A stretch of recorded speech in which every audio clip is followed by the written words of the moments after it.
Some clients own their own island or a big piece of land, and they would buy us just to hunt us.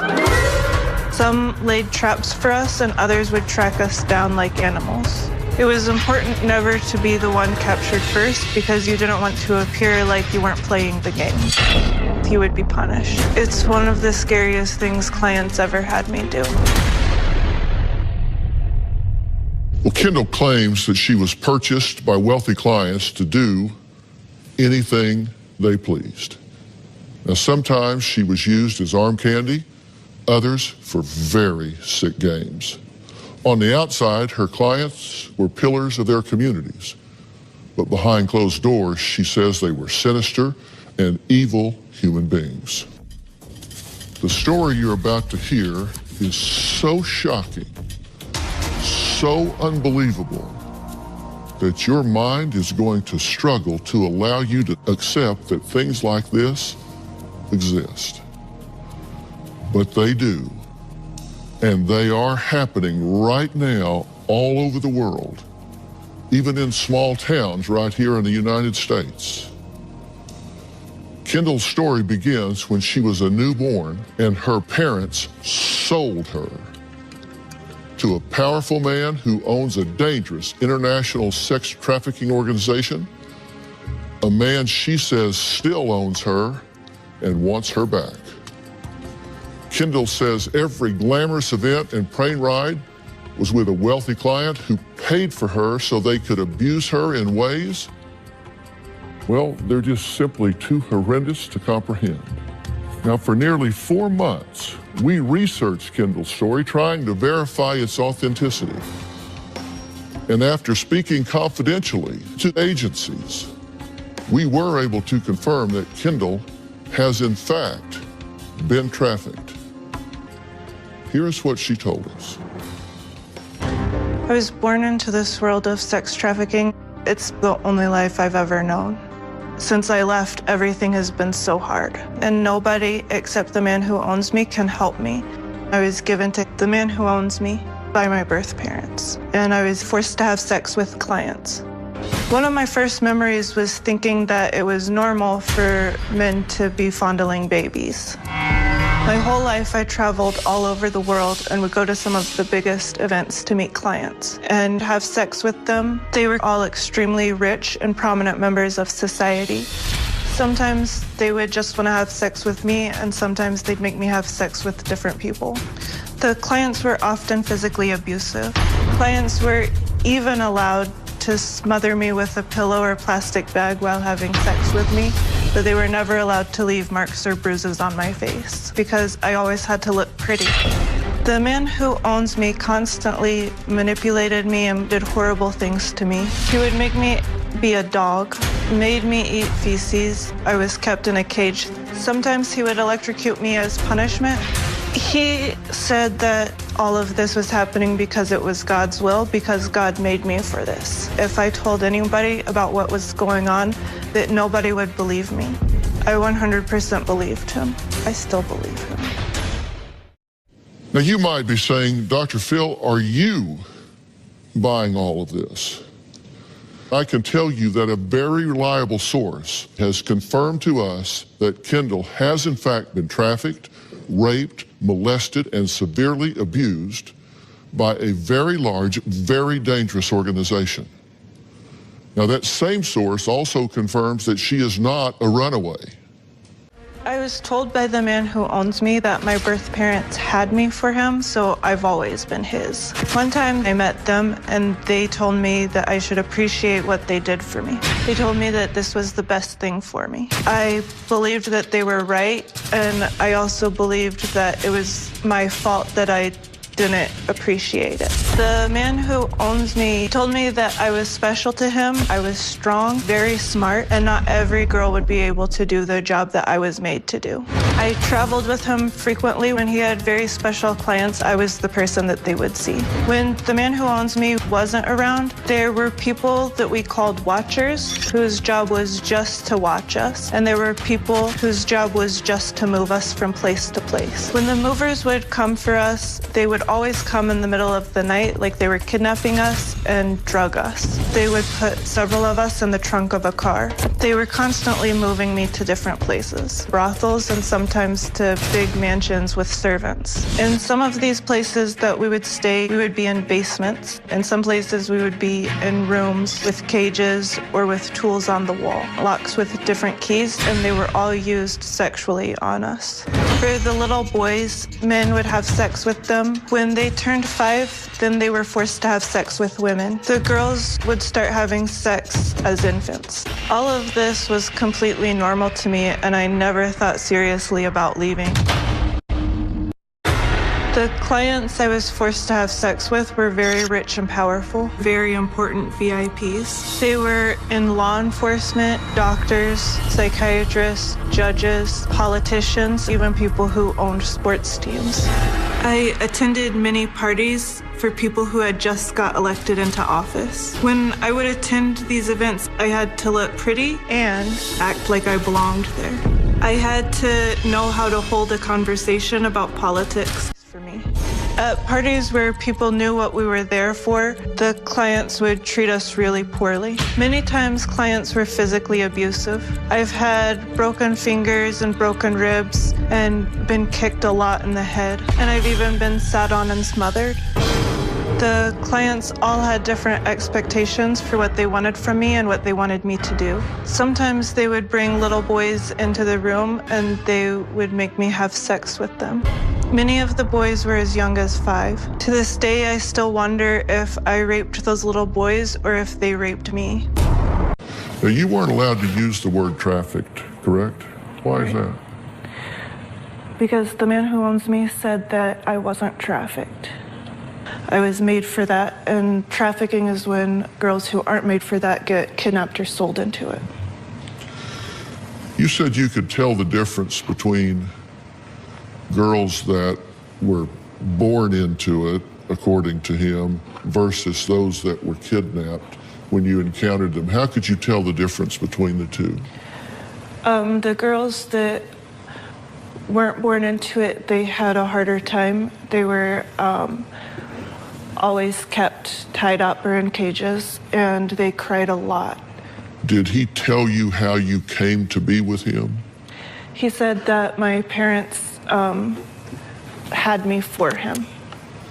That they actually had you on purpose for him? Yeah. Where are your biological parents now? I don't know.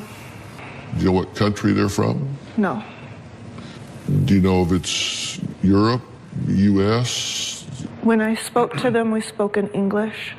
When you began to be exploited by him, what are the first things that you remember?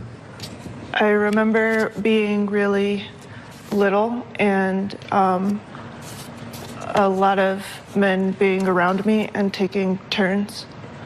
And do you remember how old you were when you first had sex? It was before I could talk. I was used to it by the time I was 2. Do you know how old you are? No. Do you have any idea? Probably about 23. That's a guess, right? Yeah, I looked at, like, on Facebook where they say, you're a child of the 90s if you remember these toys and stuff like that, and so then I try to guess from that. The man who owns me is smart and rich. He has connections with very powerful people all over the world. My whole life, he made sure that I knew he was in complete control. He would give me commands like a dog, like come or sit or stay. I would have to obey them or I'd get in trouble. Sometimes I would have to be a dog for days. I would ask myself why this was happening to me, but I always knew it's because the dogs were behaving better than I was. When I would get in trouble, the man who owns me would have really rough sex with me, take sharp blades and cut me. He would take all of my clothes and blankets to make me wet, so I'd be cold. Sometimes he would throw me in the bathtub and hold my face down. Every time I was really scared that I was going to die, but then I was really sad when he would let me live. Sometimes I was kept in a cage that was locked and hung from the ceiling. The cages were barely big enough for me to even be in. There was no one I could turn to for help. I was under his control and there was nothing I could do about it. When I was 7 years old, the man who owns me gave me a gun and said that he would show me how to kill myself. He told me that if I ever want to leave him, this is my only chance. First, he put the gun right here, and he told me not to shoot myself right here because I might flinch and it would just go through my jaw. Then he put the gun inside my mouth, pointing up, and he told me not to shoot myself right there because, again, I might flinch. He put the gun right here to my chest, and he said I would most likely miss my heart. Finally, he said to place it right up against my head, to take a deep breath in, let it halfway out, and then pull the trigger. I pulled the trigger and nothing happened. The gun wasn't loaded. I immediately got punished for trying to leave him. When that happened, I realized that he would never let me die.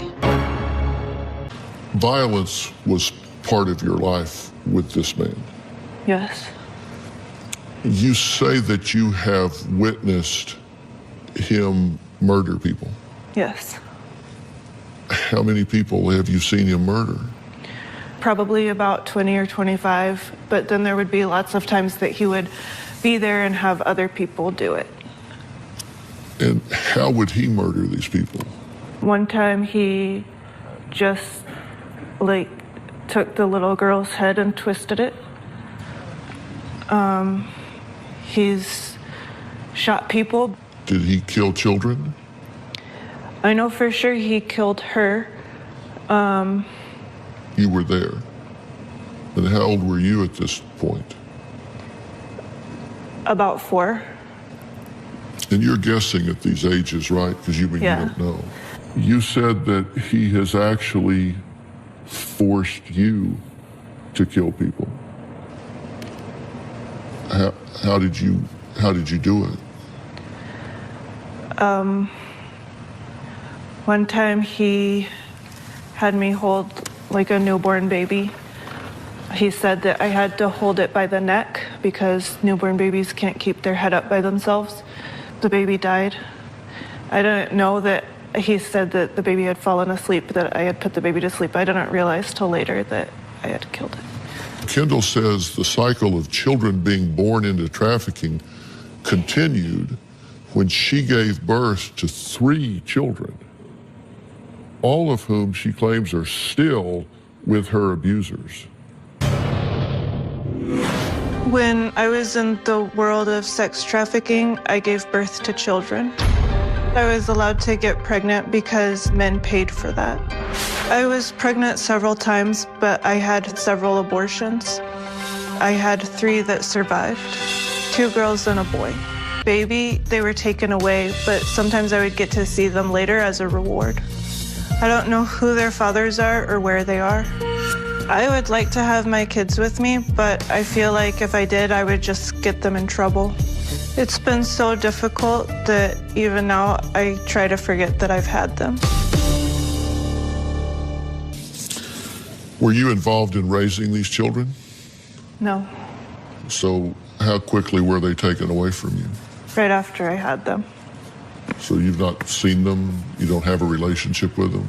I've seen them several times for like if I did something right or if he wanted me to do something, sometimes he would say I could see one of them after.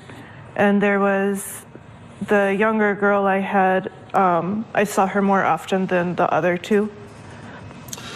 Now, when he started trafficking you in a commercial way, how many times would you be expected to perform in a day? I don't know. It's hard to even know sometimes when the day ended. Would you see 3 or would you see 15 More like 15. in a day? Yeah, unless, I mean, if the client paid for something exclusive, then you could be with him longer. Or if they were doing something different than just sex, you have to finish with the client, do whatever they want. But if it was just sex, it would be a lot of men. Okay, and when you would see 15 a day, where would you see them? Would it be in a hotel? Would they come to you? Would you go to them? Where would you see that many people?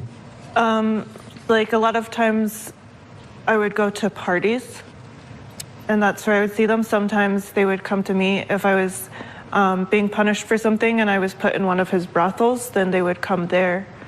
Sometimes I just would live in a room for a while where the men would come, but sometimes I would live somewhere and we would go to visit the men. And when you were flown, you said sometimes you were put on a private jet and flown into a big event, and you had to dress up and be highly groomed, and so you would fit in. For the clothes, usually a guy would come in with a lot of expensive clothes and dress us up. I also had a hair and makeup artist. That would fix you up for a big event. Yeah. And how much would you charge these people? I didn't charge them anything. You didn't handle the money? No. So it was direct to, who did handle the money? I guess the people working for the man who owns me. You say you had 6 fake passports, right? These passports were created and given to you by this man, correct? Yeah, by one of the people who worked for him. Right. And you would use that to fly to another country to go to some event, correct? Yeah, or just to go see a client. You say that you would rather die than go back to him. True. Yeah. Have you tried to end your own life? How many times? Probably like 7 to 10 times over the past 1.5 or 2 years. You say you feel a strong draw to go back to him. Yeah. Why? I don't know exactly why. I just, I belong there, and I feel bad every day that I'm not with him. I mean, he said that he's the only person who can ever help me, and so I feel like that's true. Have you ever watched the Dr. Phil show? Yes. It scared me. Yeah. What scared you about it? You're a rich white guy, and that scared me. I thought that you maybe know him. And also, you don't seem to like it when people lie, and I feel like all of these things are lies.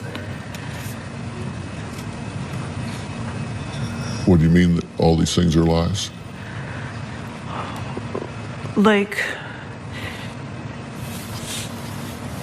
He really made me learn the difference between the truth and the lie. And all of the things that I'm saying now are the lies that I'm never allowed to say. What were you allowed to say? The truth. He loves me. He was the only one who would be a father to me. He's always done what's best for me and taken care of me. But the reality is, he had you do all the things that we've talked about here. That's the reality. Yeah, the reality and the truth aren't the same thing. The truth is what he's told you? Yeah, well, the reality is what's happened. The truth is that none of that was bad. It was okay to kill somebody. Yeah. It was okay to have sex with a 5-year-old boy. Yeah. It was okay to hold a baby by its neck until it died. It was okay to have 3 children and give them away for... Because those things had a higher purpose.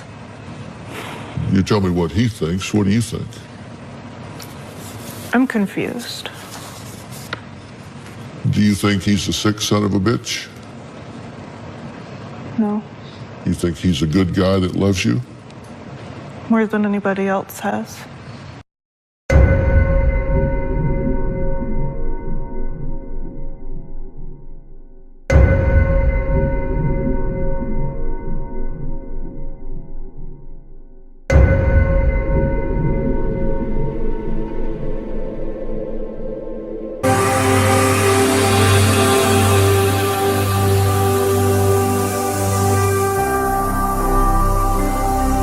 Jésus-Christ TV, vous connaîtrez la vérité et la vérité vous affranchira.